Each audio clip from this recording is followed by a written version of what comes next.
Afternoon, everyone, and welcome to C-SPAN's live coverage of the White House today, where President Trump will meet today with Ukrainian President Zelensky as well as European leaders. This, of course, follows the summit between President Trump and Russian President Vladimir Putin in Alaska on Friday. Here's the schedule for today. Any moment from now, the European leaders will arrive at the White House.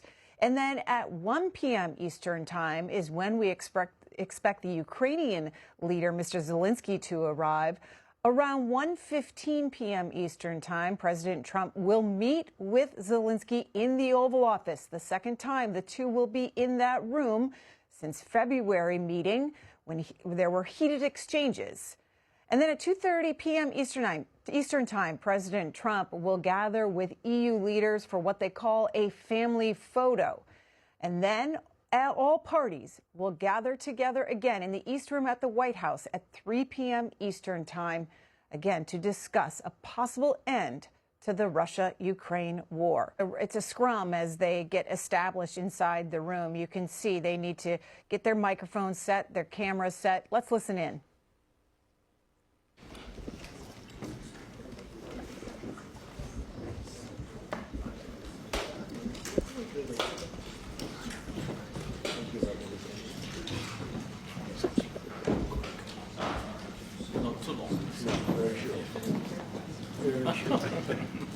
Between us. Well, thank you very much. It's an honor to have the President of Ukraine with us. We've had a lot of good discussions, a lot of good talks, and I think progress is being made, very substantial progress in many ways. We had a good meeting, as you know, just a short while ago with the President of Russia. And I think there's a possibility that something could come out of it. And today's meeting is very important. We have, I guess, the seven very powerful leaders from Europe. And we're going to be meeting with them right after this meeting. And thank you very much for being here. Thank you so much, Mr. President. If I can, first of all, thank Please. you for invitation and thank you very much for your efforts, personal efforts to stop killings and stop this war. Thank you. And using this opportunity, many thanks to your wife, First Lady of the United States. She sent a letter to Putin about our children, abducted children, and my wife, First Lady of Ukraine, she gave the letter. It's not to you, to your wife. Oh, I want it. Yeah. So we're saying this sensitive topic, Yes, please. And thanks to our partners and that you supported this format that after our meeting we can have leaders who are around us, UK, France, Germany, Italy, Finland, EU, NATO, I mean all partners around Ukraine supporting us. Thanks to them and thank you very much for invitation. Thank you very much for being here. President Trump. Do you think it's planned? Yes, Peter, go ahead. Thank you, President Trump. So, President Zelensky, you say in a post on X today, Russia must end this war, which it itself started. President Trump, you say President Zelensky of Ukraine can end the war with Russia almost immediately if he wants to. Which is it? Yeah, I think that's true. I think we're going to have a meeting. I think if everything works out well today, we'll have a trilat. And I think there will be a reasonable chance of ending the war when we do that. And is this the end of the road for American support for Ukraine? Is today's meeting deal or no deal? I can never say that. It's never the end of the road. People are being killed and we want to stop that. So I would not say it's the end of the road. No, I think we have a good chance of doing it. It's been almost 4 years now that a lot of people were killed last week. A lot of people last week. I mean, millions of people killed, but a lot of people last week for whatever reason. A big number, a lot of soldiers, on both sides. And I know the president, I know myself, and I believe Vladimir Putin wants to see it ended. And as you met with Putin on Friday, today you've got President Zelensky here.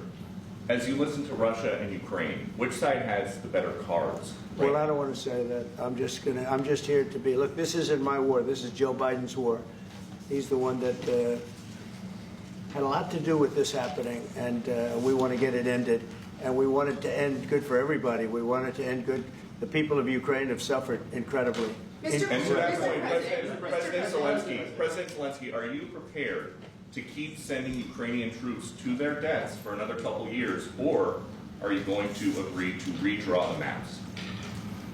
Thank you for your question. So, first of all, we live under each day attacks. That today have been a lot of attacks and a lot of wounded people, and the child was dead, small one year and a half.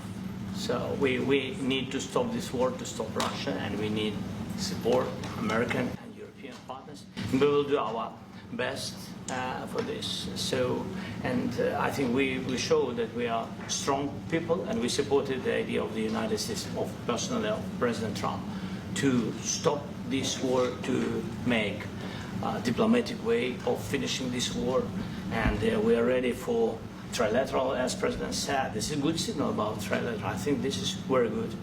Thank you. Mr. President.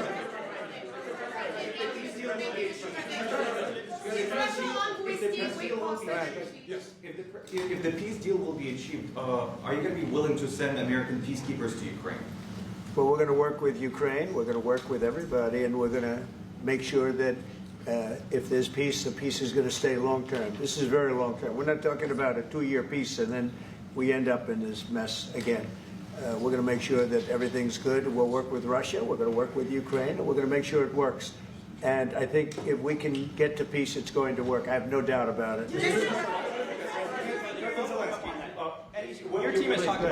Your team has talked about security guarantees. Could that involve U.S. troops? Would you roll that out in the future?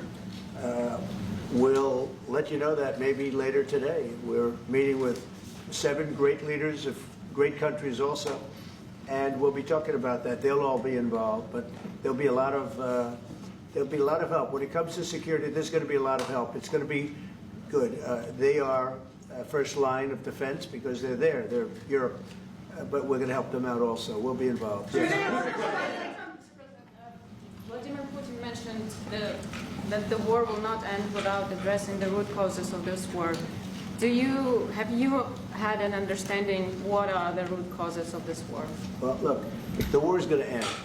When it ends, I can't tell you, but the war is going to end, and this gentleman wants it to end, and Vladimir Putin wants it to end. I think the whole world is tired of it, and we're going to get it ended. It was, I've done 6 wars. I've ended 6 wars, and I thought this maybe would be the easiest one, and it's not the easiest one. It's a tough one.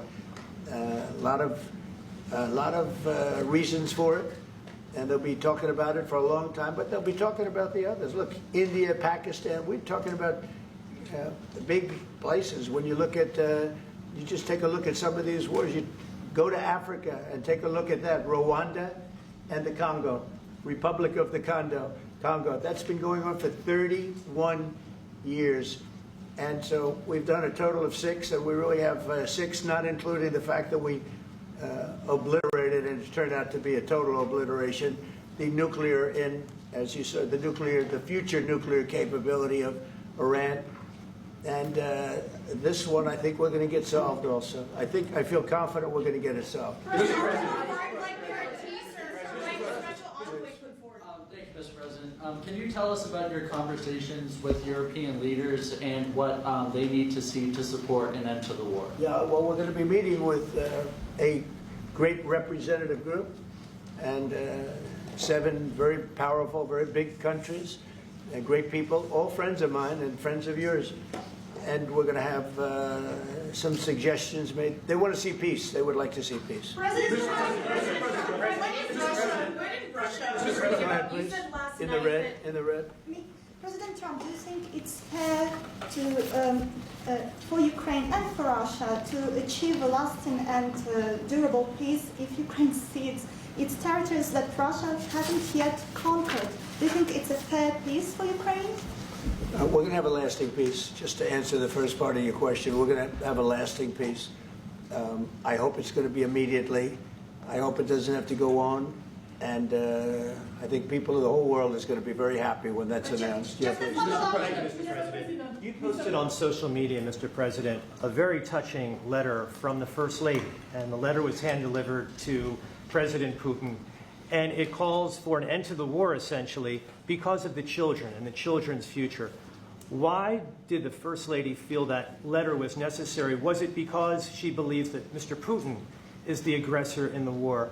Is a similar letter being hand-delivered to President Zelensky? So the First Lady felt very strongly. She's watched the same thing that you watch and that I watch. I see things that you don't get to see, and it's horrible.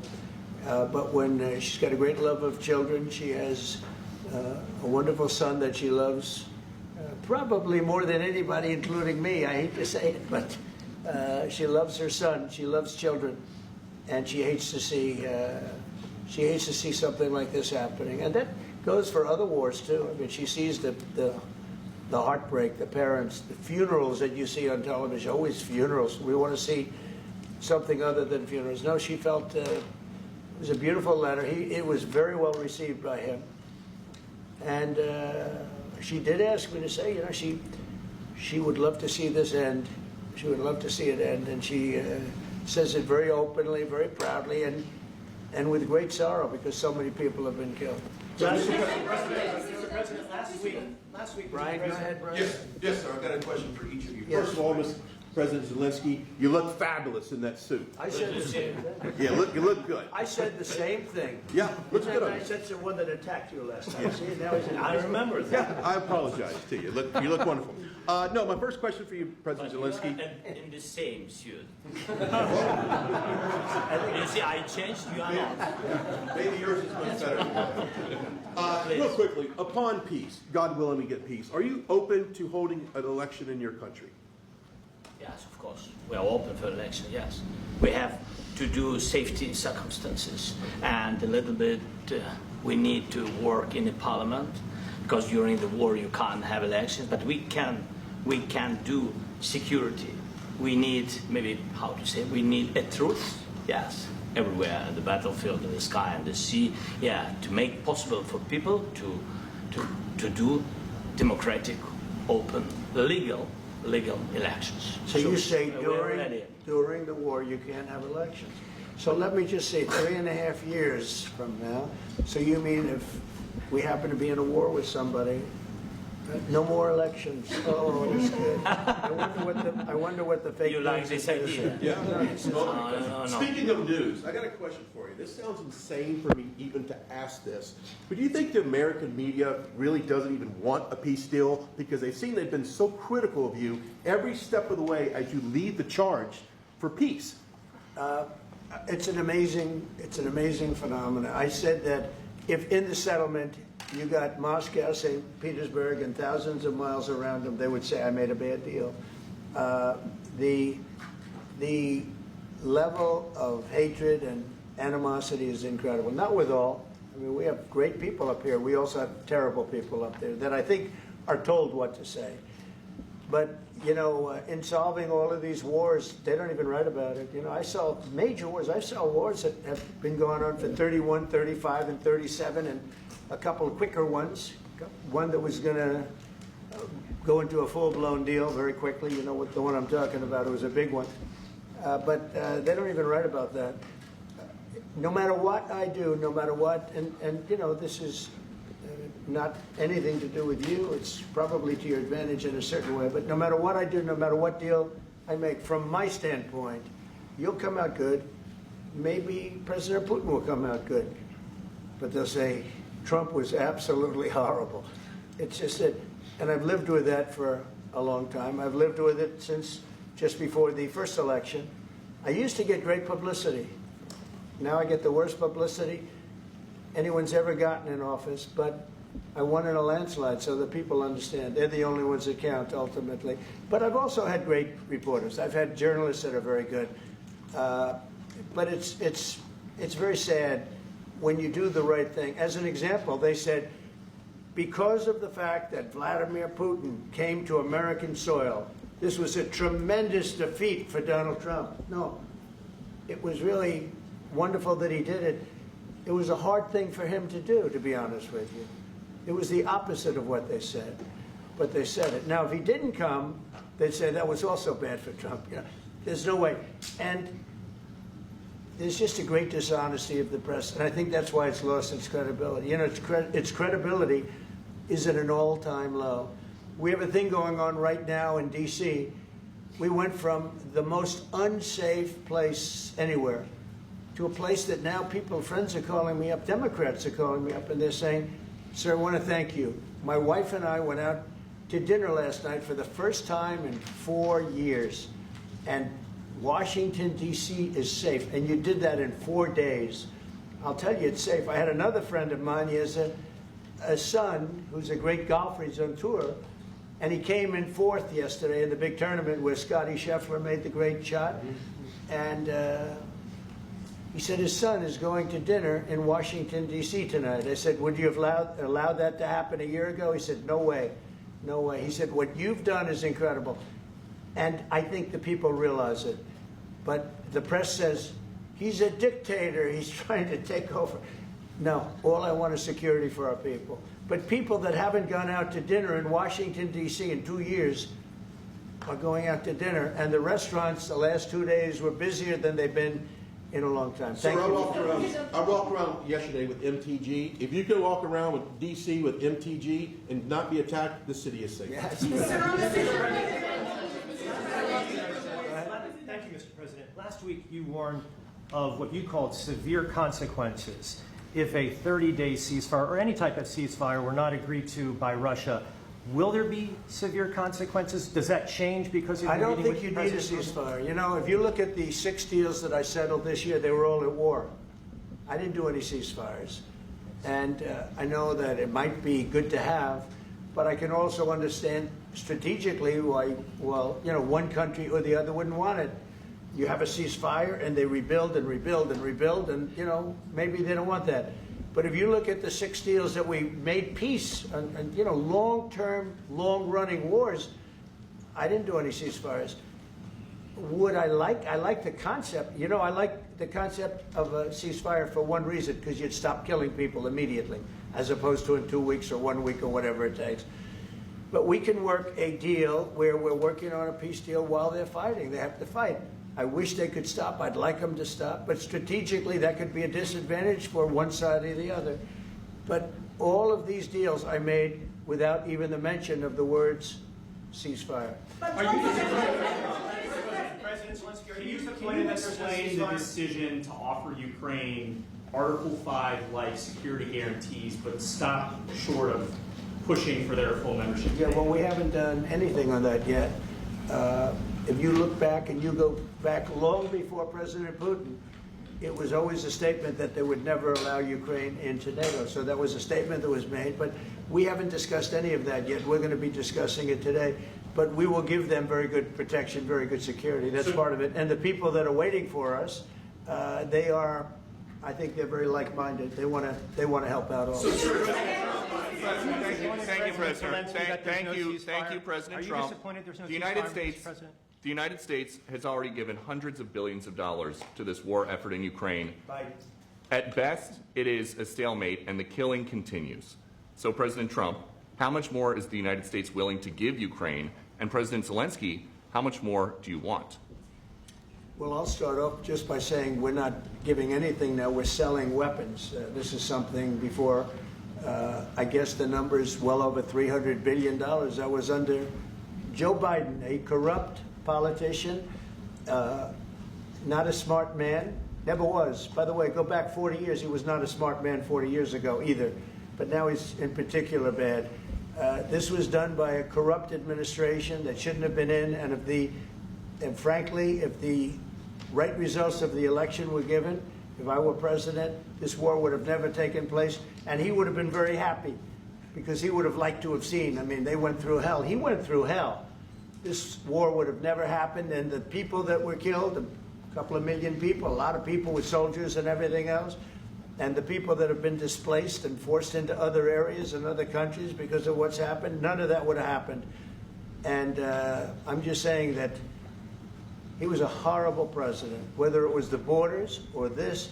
He was just a horrible, corrupt president. Mr. President,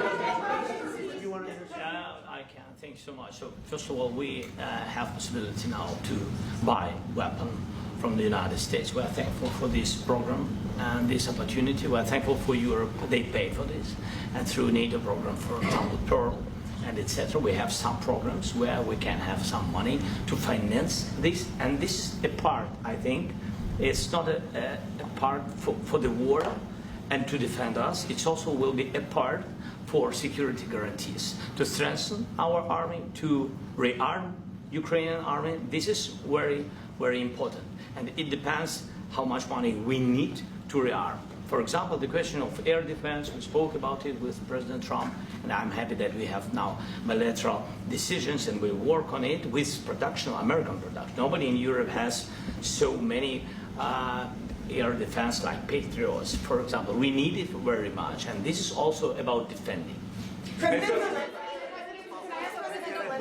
think the good news, we make the best military equipment in the world by far. You mentioned the Patriots. How good are they? Systems. We have systems, they're literally 100% foolproof, and it's really like shooting two bullets, you know, two bullets hitting each other in the air in a space like this. The chances, 100%. It's 99 to 100%.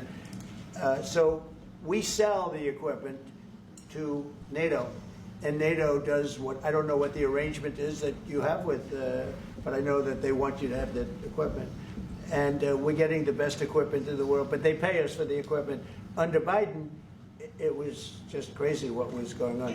I believe the number is over 300. I think it could be $350 billion worth of equipment and money and everything else. And we've made more progress in settling this war in the last 2 months than they made in 4 years. This should have been settled a long time ago, but it should have never happened. Yeah, please.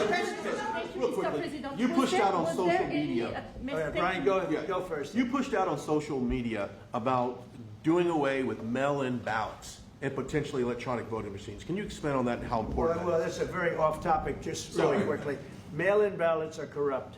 Mail-in ballots, you can never have a real democracy with mail-in ballots. And we, as a Republican Party, are going to do everything possible that we get rid of mail-in ballots. We're going to start with an executive order that's being written right now by the best lawyers in the country to end mail-in ballots because they're corrupt. And you know that we're the only country in the world, I believe, I may be wrong, but just about the only country in the world that uses it because of what's happened. Massive fraud all over the place. The other thing we want change are the machines. For all of the money they spend, it's approximately 10 times more expensive than paper ballots. And paper ballots are very sophisticated with the watermark paper and everything else. We would get secure elections. We'd get much faster results. The machines, I mean, they say we're going to have the results in 2 weeks. With paper ballots, you have the results that night. Most people, but most people, many countries use paper ballots. It's the most secure form. So between paper ballots, very, very important, paper ballots, and I think maybe even more important, the mail-in voting. We're going to end mail-in voting. It's a fraud. If you have mail-in vote, even Jimmy Carter with this commission, they set it up. He said the one thing about mail-in voting, you will never have an honest election if you have mail-in. And it's time that the Republicans get tough and stop it because the Democrats want it. It's the only way they can get elected. Because with men and women's sports and with transgender for everybody and open borders and all of the horrible things, and now the new thing is they love crime. They're fighting me on the fact that I've made Washington, D.C. safe. We're not going to get mugged, beaten up, or killed like all the people you've been watching get so badly hurt. I'm glad, I hate to take your time in this, but I'm glad you asked me that question. Sorry. We're going to stop mail-in ballots because it's corrupt. You know, when you go to a voting booth and you do it the right way and you go to a state that runs it properly, you go in, they even ask me. They asked me for my license plate, for identity. I said, I don't know if I have it. They said, sir, you have to have it. I was very impressed, actually. But it's very hard to cheat with mail-in voting. As you know what happens in California, it's so corrupt, where some people get 5, 6, 7 ballots delivered to them. Now, we got to stop mail-in voting, and the Republicans have to lead the charge. The Democrats want it because they have horrible policy. If you have mail-in voting, you're not going to have many Democrats get elected. That's bigger than anything having to do with redistricting, believe me. And the Republicans have to get smart. We're not going to have a country. I said for a long time at rallies, you need borders and you need free and fair elections. Those two things. Otherwise, you don't have. We have strong borders now. In 90 days, Mr. President, we didn't have 1, 0, 0, and 0, 3 months. Not one person came in illegally into our country. In fact, even I find that hard to believe, but it's run by a little bit of a liberal group that put out the numbers, so I guess it's, but 0, 0, and 0. You go back a year ago, 2 years ago, 3, millions of people poured into our country. It was terrible. Thank you very much. What security guarantees do you need from President Trump to be able to make a deal? Is it American troops, intelligence, equipment? What is it? Everything. And really, it includes two parts. First, strong Ukrainian army. That's what I began to discuss with your colleagues. And it's a lot about weapon and people and training missions and intelligence. And second, we will discuss with our partners. It depends on the big countries, on the United States, on a lot of our friends. And Mr. President, are you willing to commit American troops to that NATO-like protection in order to get President Zelensky to a deal today? Well, I don't know if you define it that way, but NATO-like, I mean, we have people waiting in another room right now. They're all here from Europe, biggest people in Europe, and they want to give protection. They feel very strongly about it, and we'll help them out with that. I think it's very important. I think it's very important to get the deal done. You've been involved with the peacekeeping in Ukraine since your first day in the administration. What would you say to the Ukrainian people right now who are suffering under the Russian attacks and hoping that the American people will stand with them? Well, I know Ukrainian people. I've known many over the years. They're great people. They're smart. They're energetic. They love their country. I mean, they love their country, and we want to get this war ended. That's all I can do. I love the Ukrainian people, but I love all people. I love the Russian people. I love them all. I want to get the war stopped. Very important. Mr. President, was there any aspect of your discussion with Vladimir Putin that left you disappointed? Look, we just spoke to, I was just telling the president, I just spoke to President Putin indirectly, and we're going to have a phone call right after these meetings today. And we may or may not have a trilat. If we don't have a trilat, then the fighting continues. And if we do, we have a good chance. I think if we have a trilat, there's a good chance of maybe ending it. But he's expecting my call when we're finished with this meeting. Thank you very much, everybody.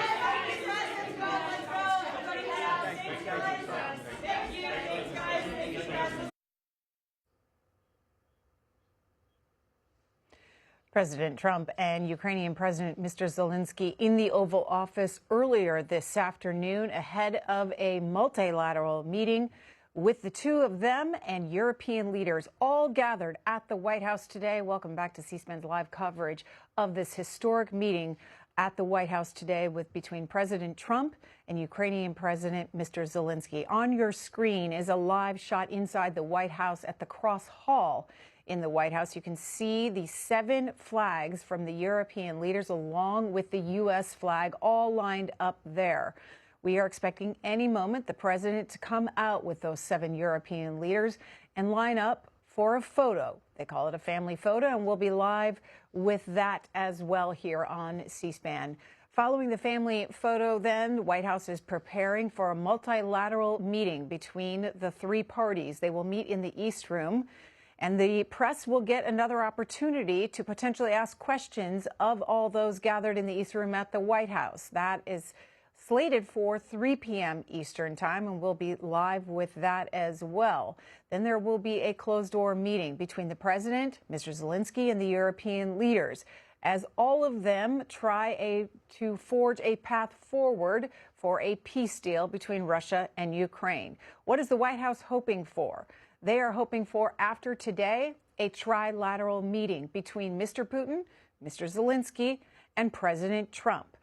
If that happens, according to Politico, it would happen within a week from today. This, of course, follows that summit in Alaska between Mr. Trump, President Trump, and the Russian President Vladimir Putin. Let's go back to Friday. Here's a portion of what the Russian president had to say on President Trump's attempts to reach a peace deal on Ukraine. We see this drive of the administration and President Trump personally to help facilitate the resolution of the Ukrainian conflict, and his strive to get to the crux of the matter, to understand its history, is precious. As I've said, the situation in Ukraine has to do with fundamental threats to our security. Moreover, we've always considered the Ukrainian nation, and I've said it multiple times, a brotherly nation, however strange it may sound in these conditions. We have the same roots, and everything that's happening is a tragedy for us, a terrible wound. Therefore, the country is sincerely interested in putting an end to it. At the same time, we're convinced that in order to make the settlement lasting and long-term, we need to eliminate all the primary roots, the primary causes of that conflict, and we've said it multiple times, to consider all legitimate concerns of Russia and to reinstate a just balance of security in Europe and in the world on the whole. And I agree with President Trump, as he has said today, that naturally the security of Ukraine should be ensured as well. Naturally, we are prepared to work on that. I would like to hope that the agreement that we've reached together will help us bring closer that goal and will pave the path towards peace in Ukraine. We expect that Kiev and European capitals will perceive that constructively and that they won't throw a wrench in the works. They will not make any attempts to use some backroom dealings or to conduct provocations to torpedo the nascent progress. Russian President Vladimir Putin standing by President Trump in Alaska on Friday. He said there, we need to eliminate the roots of conflict. The agreement we reach will pave path toward peace. The White House is hoping today. Doors opening here to the first European leader. Let's just see who it is here. It's the NATO Secretary General. He's arriving first at the White House. All right. Brad Bowman. Is it important that the NATO Secretary General arrive first? What is his role here?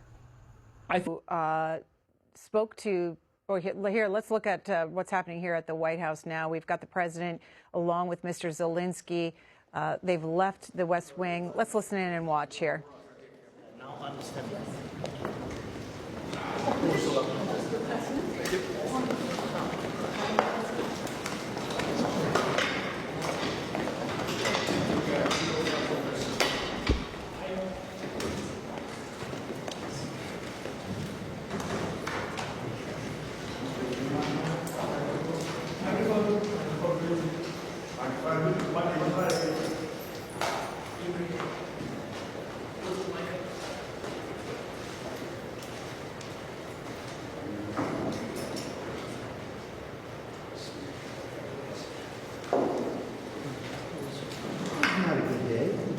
That was not a great day.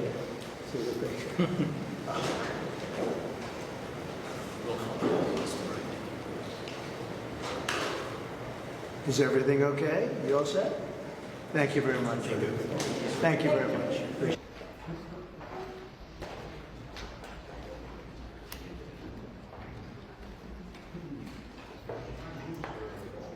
Isn't it just such an incredible piece? Well, we're building a big right here. It would be right through there. Right through here. It's going to be, I'll tell you, it's going to be fantastic, actually. You can let them come in.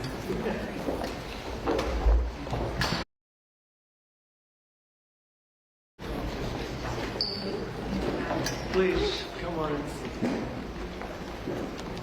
You just want to take some questions?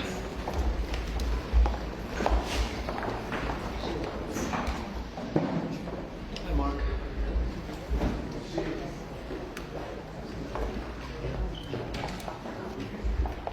Wonderful things that took place today. We've had a very successful day thus far. Important discussions as we work to end the killing and stop the war in Ukraine. We're all working for the same goal. It's special no matter where you're from. Represents so much, and it really is beautiful. Thank you for all of the wonderful things that took place today. We've had a very successful day thus far. important discussions as we work to end the killing and stop the war in Ukraine. We're all working for the same goal, very simple goal. We want to stop the killing, get this settled. I've just had the honor of being with President Zelensky and all of the discussions that we've had. We've covered a lot of territory, and I spoke indirectly with President Putin today. We're going to call President Putin right after this meeting. I'm sure we're going to have a solid meeting, good meeting, maybe a great meeting, and we're going to try and work out a trilat after that and see if we can get it finished. Put this to sleep, because this is not since the Second World War has there been anything like this. So I'm honored to welcome NATO Secretary General Mark Rutte. He's a great gentleman, great political leader in Europe generally, but now he's the NATO Secretary General, and you're doing a fantastic job. Thank you very much, Mark. Prime Minister Starmer of the United Kingdom, our friend and my friend, and doing really well, and people like him a lot. We all like him. Everyone knows President Macron of France, who's been with me from the beginning. One of the first people I met is a foreign dignitary, and I liked him from day one. Usually I like him. That's a pretty unusual thing. Prime Minister Meloni of Italy, who's a really a great leader and an inspiration over there. She's served now, even though she's a very young person, she's served there for a long period of time relative to others. They don't last very long. You've lasted a long time. You're going to be there a long time. Chancellor Merz of Germany, who is a very strong person and a very strong leader and very highly respected in Germany. And he's my friend, and it's an honor to have him as my friend. Thank you very much. Very good. You look great with your tan. Where did you get that tan? I want to get a tan like that. President Stubb of Finland, and he's somebody that, where are we here? Oh, you look better than I've ever seen you look. But you've done a great job, and we wanted to have you here because you're somebody that we all respect. And you've had a lot to do with the success, I think, and the potential success. And thank you very much for being here. We appreciate it. And the President of the European Commission, Ursula von der Leyen, who is somebody that we just made a big deal with all of those countries. I don't know. I think you might be more powerful than all these guys at this table. I don't know. But we had a great negotiation, and you're respected all over the world. So I want to thank you very much for being here. It's a great honor to have you. The Alaska Summit reinforced my belief that while difficult, peace is within reach, and I believe that in a very significant step, President Putin agreed that Russia would accept security guarantees for Ukraine, and this is one of the key points that we need to consider, and we're going to be considering that at the table also, like who will do what, essentially. I'm optimistic that collectively we can reach an agreement that would deter any future aggression against Ukraine, and I actually think there won't be. I think that's even overrated, largely overrated, but we're going to find out. And I think that the European nations are going to take a lot of the burden. We're going to help them, and we're going to make it very secure. We also need to discuss the possible exchanges of territory, taking into consideration the current line of contact. That means the war zone, the war lines that are pretty obvious, very sad actually to look at them, and negotiating positions. President Putin, also you have President of Ukraine, who is you just met a little while ago, and we're going to try and get a three-party meeting maybe as soon as we can, and I have a feeling you and President Putin are going to work something out. Ultimately, this is a decision that can only be made by President Zelensky and by the people of Ukraine working also together in agreement with President Putin. And I just think that's very good things are going to come of it. So I hope we have a good meeting. And if we can have a good meeting, I'll set up a meeting with President Putin.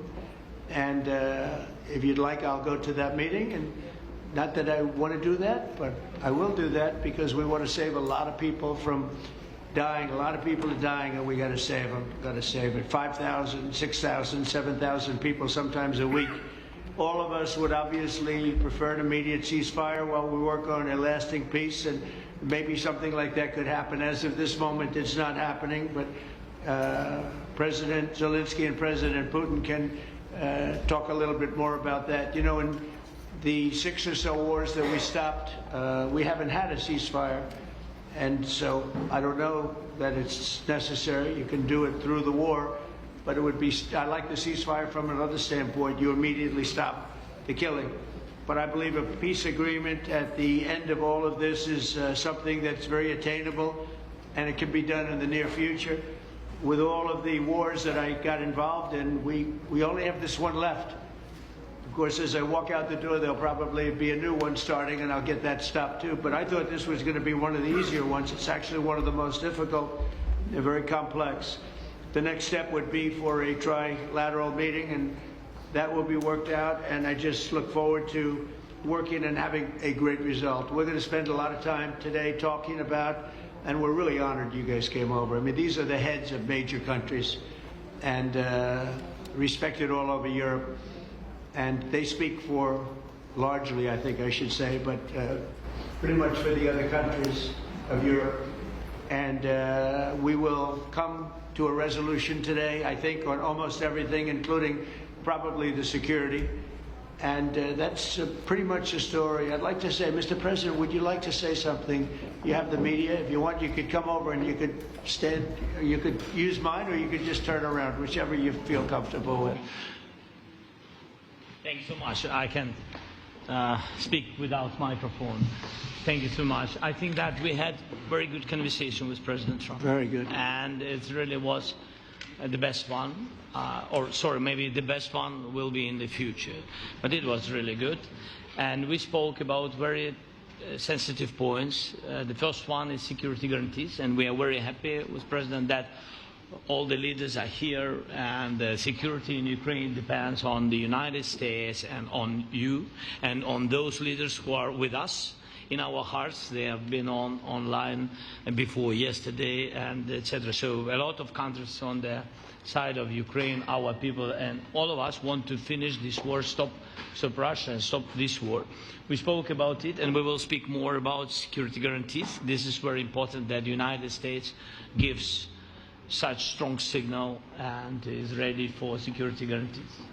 The second point, or maybe the first, humanitarian direction, very important to exchange all the prisoners, and I think that President will help. And I was very thankful to your wife again, Mr. President, for the letter about our abducted children, and I hope that really it can be a historic role for the people to bring kids back to the families and be happy and get the people back. Yeah. Yes, this is so important, and I'm happy that we discussed it, this track with the President Trump, and I hope that we will find decisions. And then what is very important, that all the sensitive things, territorial, etc., we will discuss on the level of leaders during trilateral meeting, and President Trump will try to organize such meeting, and he said that he will come or not come. Ukraine will be happy if you will both want me there, I will be there. Yeah, yeah, you know thank you. And I think this is very important. Yes, so security guarantees, bringing kids back, and all our people, not only warriors, first of all warriors, and all the civilians, journalists, a lot of people in prison. So we need them back. And guarantees which will work for the years. We spoke about it, and I showed the President a lot of details on the battlefield, on the map. Thank you so much. Thank you for the map, by the way. Good map. It was great. Yeah. I'm thinking how to take it back. We'll get you. No. I think that we had constructive, specific meeting, and I'm very thankful to all the leaders who are here, and you help a lot, and so we are happy that we have such big unity today. Thank you, Mr. President. Thank you very much, for hosting us. Mr. President. I think you'll see that President Putin really would like to do something else. I think when we set that up, when we do, I think it's going to be when, not if. I think you're going to see some really positive moves. I know there's over 1,000 prisoners, and I know they're going to release them. Maybe they're going to release them very soon, like immediately, which I think is great. But we're going to set that up today after this meeting. So very good and great remarks. I appreciate it. Mark, as head of NATO, maybe you could say a few words, please. Yes, I will be very brief. I really want to thank you, President of the United States, dear Donald, for the fact that you, as I said before, broke the deadlock, basically with President Putin by starting that dialogue. And I think it was in February that you had the first phone call, and from there we are now where we are today. And that is, I think, if we play this well, we could end this. And we have to end this. We have to stop the killing. We have to stop the destruction of Ukraine's infrastructure. It is a terrible war. So I'm really excited. And let's make the best out of today and make sure that from today onwards we get this thing to an end as soon as possible. I really want to thank you for your leadership, what you are doing for Volodymyr, but of course also all the European colleagues. It is really crucial. And the fact that you have said I'm willing to participate in the security guarantees is a big step. Is really a breakthrough, and it makes all the difference. So also thank you for that. Well, NATO also has agreed from 2% to 5%, which is something that is a massive amount of money. And it's 2% that wasn't always paid to 5% that is paid. That's a big difference. And so we appreciate that. That was a great move. Thank you very much. Ursula, maybe on behalf of the Commission, you could say a couple of words. Thank you very much. It's a pleasure to be here. And it's a very important moment. Indeed, we are here, Europeans, as friends and allies. We had a fantastic NATO summit. Together as the two largest and biggest economies in the world, we had the largest trade deal ever agreed. And now we are here to work together with you on a just and lasting peace for Ukraine. Stop the killing. This is really our common interest, stop the killing. And indeed, it's very good to hear that we're working on the security guarantees, Article 5 life security guarantees, so important. But I want to thank you also that you mentioned the thousands of Ukrainian children that have been abducted. And as a mother and grandmother, every single child has to go back to its family. This should be one of our main priorities also in these negotiations, to make sure that the children come back to Ukraine, to their families. Thank you. And we did. I was just thinking we're here for a different reason, but we just a couple of weeks ago made the largest trade deal in history. So that's a big thing, and congratulations. That's great. Thank you very much, Ursula. Mr. Chancellor from Germany, a very great leader. Mr. President, dear Donald, many thanks for having us today. I think this is extremely helpful that we are meeting and hearing that the two of you are having such a good meeting today here in Washington. The next steps ahead are the more complicated ones now. The path is open. You opened it last Friday. But now the way is open for complicated negotiations. And to be honest, we all would like to see a ceasefire, the latest from the next meeting on. I can't imagine that the next meeting would take place without a ceasefire. So let's work on that, and let's try to put pressure on Russia, because the credibility of these efforts we are undertaking today are depending on at least a ceasefire from the beginning of the serious negotiations from next step on. So I would like to emphasize this aspect and would like to see a ceasefire from the next meeting, which should be a trilateral meeting wherever it takes place. Well, we're going to let the President go over and talk to the President, and we'll see how that works out, and if we can do that. I will say, and again I say it, in the 6 wars that I've settled, I haven't had a ceasefire. We just got into negotiations, and one of the wars was, as you know, in the Congo was 31 years long. Another one that we settled last week with 2 great countries was 35 years going on, and we had no ceasefire. So if we can do the ceasefire, great. And if we don't do a ceasefire, because many other points were given to us, many points were given to us, great points. Please, Georgia, go ahead. Well, thank you very much, Donald, Mr. President, for hosting us today in this important meeting. And I think it is an important day, a new phase, after 3 years and a half that we didn't see any kind of sign from the Russian side that there was a willing for dialogue. So something is changing, something has changed, thanks to you. Thanks also to the stalling in the battlefield, which was achieved with the bravery of Ukrainians and with the unity that we all provided to Ukraine. And the reason why I mention it is that we also have to remind that if we want to reach peace and if we want to guarantee justice, we have to do it united. So that's why it's a very good day, the one we are in. You can obviously count on Italy as it was from the beginning. We are on the side of Ukraine, and we do absolutely support your efforts towards peace. We will talk about many important topics. The first one is security guarantees, how to be sure that it won't happen again, which is the precondition of every kind of peace. I'm happy that we will discuss about that. I'm happy that we will begin from a proposal, which is the, let's say, Article 5 model, which was Italian at the beginning. So we are always ready to bring our proposals for peace, for dialogue. It's something we have to build together to guarantee peace and to defend the security of our nation. So thank you, Mr. President, for hosting us. Thank you very much. Emmanuel?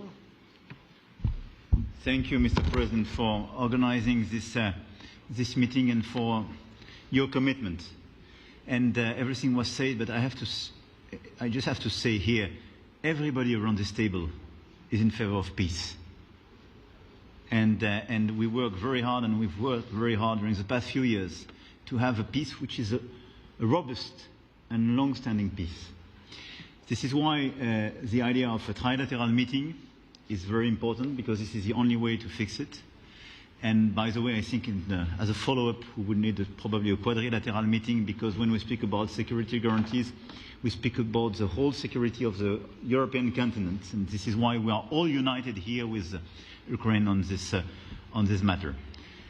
In order to organize such a trilateral meeting, your idea to ask for a truce or ceasefire, at least to stop the killings, as we discussed, is a necessity.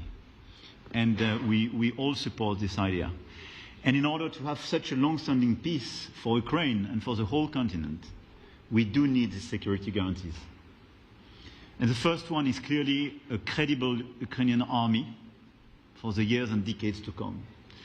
And the second one is our own commitment, all of us. And we worked very hard during the past few months among the coalition of the willings, with the support of NATO, to build the different pillars of security guarantees and our commitments. And you can be sure that the Europeans are very lucid about the fact that they have their fair share in these security guarantees for Ukraine, but their own security is clearly at stake in this situation. So you can count on us, as we can count on you, in order to deliver this robust peace for both Ukraine and Europe. Thank you very much, Emmanuel. Mr. Prime Minister. Thank you very much, Mr. President, and thank you for hosting us here. Can I start where Emmanuel started, which is we all want peace. The war in Ukraine has had a huge impact, particularly on the Ukrainians who've borne the brunt of it, but it's also had an impact on Europe and on the United Kingdom. There's not a family or community that hasn't been affected. And when we talk about security, we're talking about the security not just of Ukraine, we're talking about the security of Europe and the United Kingdom as well, which is why this is such an important issue. I think this is such an important meeting. As a group, I think we've had a discussion on the phone a number of times, Mr. President, but be able now to be around the table to take it forward. And I really feel that we can, I think, with the right approach this afternoon, make real progress, particularly on the security guarantees, and your indication of security guarantees, of some sort of Article 5 style guarantees, fits with what we've been doing with the Coalition of the Willing, which we started some months ago, bringing countries together and showing that we were prepared to step up to the plate when it came to security. With you coming alongside, the US alongside what we've already developed, I think we could take a really important step forward today. A historic step, actually, could come out of this meeting in terms of security for Ukraine and security in Europe. I also feel that we can make real progress towards a just and lasting outcome. Obviously, that has to involve Ukraine, and a trilateral meeting seems the sensible next step. So thank you for being prepared to take that forward, because I think if we can ensure that that is the progress out of this meeting, both security guarantees and some sort of progress on trilateral meeting of some sort to bring some of the difficult issues to a head, then I think today will be seen as a very important day in recent years in relation to a conflict which has gone on for 3 and a bit years, and so far nobody's been able to bring it to this point. So I thank you for that. Well, thank you very much. And, you know, it's very interesting because this is the first for the White House. You can't say that very often. It's seen a lot over the years, since 1800, 1799, to be almost exact. But this is the first where we've had so many prime ministers, presidents, the heads of European nations. And by the way, Alex, I'd like you to say a couple of words, too. You're a young, powerful man. Before I finish up, I want you to say a couple of words. Go ahead. I'll take the notion of youth back to my wife and try to convince her. Thank you very much, Mr. President. I think in the past 2 weeks we've probably had more progress in ending this war than we have in the past 3.5 years. And I think the fact that we're around this table today is very much symbolic in the sense that it's Team Europe and Team United States helping Ukraine. And the progress that we're looking out of this meeting is about the security guarantees, which are a big part of this. And then, of course, moving towards a process with a trilateral meeting with you and President Putin and President Zelensky. Some of the international media might wonder, why is the President of Finland here? I think the reason is probably that we might come from a small country, but we have a long border with Russia, over 800 miles. And we, of course, have our own historical experience with Russia from World War II, the Winter War and the War of Continuation. And if I look at the silver lining of where we stand right now, we found a solution in 1944, and I'm sure that we'll be able to find a solution in 2025 to end Russia's war of aggression and find and get a lasting and just peace. The situation is very difficult, but that's why we're here. Thank you, Alex, very much. Good job. So we're going to be meeting for a while, and we're going to discuss some of the issues. And I don't think there's any issue that's overly complex. It's at a point now where people want to do things. I really do believe. I've known him for a long time. I've always had a great relationship with him. I think that President Putin wants to find an answer too. And we'll see. And in a certain period of time, not very far from now, a week or 2 weeks, we're going to know whether or not we're going to solve this, or is this horrible fighting going to continue. We'll do our best to get it ended. And I believe you have 2 willing parties, and usually that's good news, but 2 willing parties that want to make a deal. And we'll journey together, and we'll go over, and we'll see if it can be done. And it's possible it might not be able to be done. On the other hand, it's possible it will, and we're going to save thousands and thousands of lives a week. And so it's something we really have to do. And or at least we have to give it our best. It's all you can do. You can give it your best. But I think we may have a very good outcome. So I want to thank you all, and the media, I want to thank you. We're going to be staying here for a little while. Then we're going to walk over to the Oval Office, and we're going to have another little discussion about similar matters. And then they're going to go home to their great countries and report. And I'm going to remain here and work, and you're going to go and work. We're all going to be working. We may be in a different location, but that's what we know how to do is work. But I want to thank the media. Has been actually very fair, generally speaking, very fair. I think it's important that they're fair because this is a very important subject. We have to get it ended, and so that's all we ask for is fairness with the media. Thank you all very much. Appreciate it. Thank you very much.